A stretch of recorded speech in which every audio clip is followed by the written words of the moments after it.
以下節目有動作場面，敬請家長留意。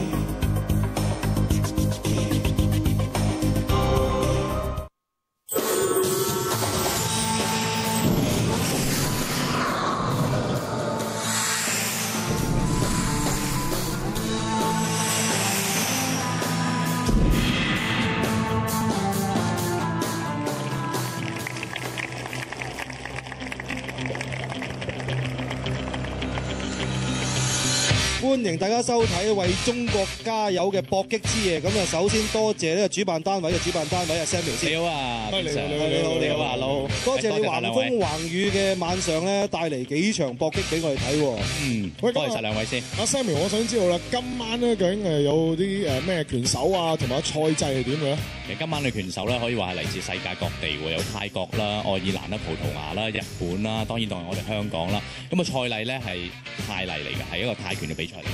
即係最簡單係有爭嘅，有爭有失，有失嚇。即係譬如我睇 K1 嗰啲有失啦，就冇爭噶嘛。呢個有爭嘅，就冇地氈嘅。當然冇啦。咁啊係泰拳例啦，簡單嚟講。咁啊打幾多分鐘咁，同埋中間嘅休息時間係點啊？今次咧就係打3個回合，就每個回合3分鐘，咁中間係休息1分鐘嘅。即係相當緊湊嘅會。即係3個回合就完㗎啦。OK， 咁啊，不如介紹下第一個回合嘅拳手好唔好啊？好，我哋睇睇啊兩位拳手先啊。白褲嘅嚟自日本嘅月川大樹，而黑褲嘅咧就係我哋香港嘅富德拳會代表陳啟迪。俾啲掌聲兩位拳手。咁啊，隨時可以開始喎，交俾你啊 Samuel。好啦，咁拳證都差唔多預備好啦喎，陳德興師傅啊，如果預備好，我哋可以馬上開始拳賽㗎啦，麻煩晒。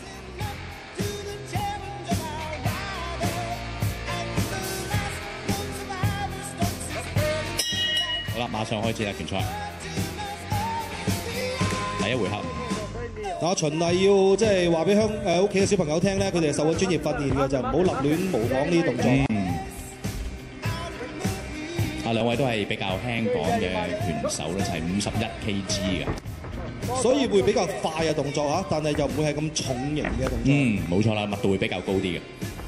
咁開始日本嘅拳手啊，同阿陳啟迪咧都話相當之密度高噶啦，大家可能要爭取，因為得3個回合嘅，所以要盡量去攞分啊。阿 Samuel 好多時咧，我哋睇拳咧都有好多嘅花名嘅拳手。咁呢兩位拳手有冇啲特別嘅稱號嘅咩？絕對有啊！咁啊，陳啟迪嘅稱號咧就係叫無比敵喎，而呢個月川大樹咧嘅花名就係呢個武士啊！咁睇下佢係咪發揮唔到武士道嘅精神先。拳證要分開佢哋啊，因為佢哋雙方埋咗身之後就冇動作嘅。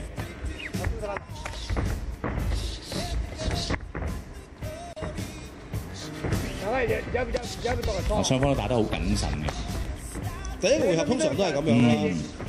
佢之前有冇對戰過嘅咧？係未嘅。咁陳啟迪之前咧就幾個月之前就挑戰咗一位日本拳手，咁啊贏咗佢。咁今次呢位月川大樹咧喺日本嚟講，佢呢個級別咧51公斤嚟講咧，佢係排行第4位，咁相當都有相當豐富嘅經驗同埋實力嘅。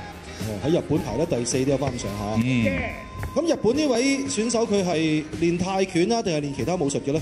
其實日本嘅搏擊或者格鬥技術咧，就比較係有少少係着重於拳腳，就組合為多啦。咁佢哋有好豐富嘅踢拳道嗰個根基啦。咁後期都因為即係可能個市場關係啦，佢哋都打埋呢個爭失啊，所以都非常之全面。但係佢哋會以拳同埋腳嘅組合為主。攬埋一齊，陳啟迪係比較輸蝕少少，因為矮啲咧就會俾人哋搭住喺膊頭好攰啊。同埋拍膝方面又會輸蝕啲。陳啟迪，好靚啊！呢一拳，好嘢，打到呢個月川大樹退後咗幾步啊！咁通常呢啲咁嘅情況咧就會有分嘅，因為係一個有殺傷性嘅攻擊嚟嘅。哇！陳啟迪真係得勢不饒人啊！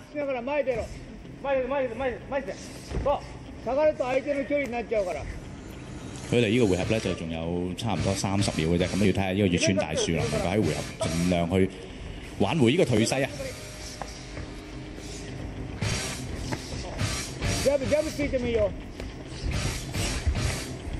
因為陳啟迪有相當豐富嘅即係出戰經驗啊，同埋佢有好即係呢個體能方面咧相當之好嘅。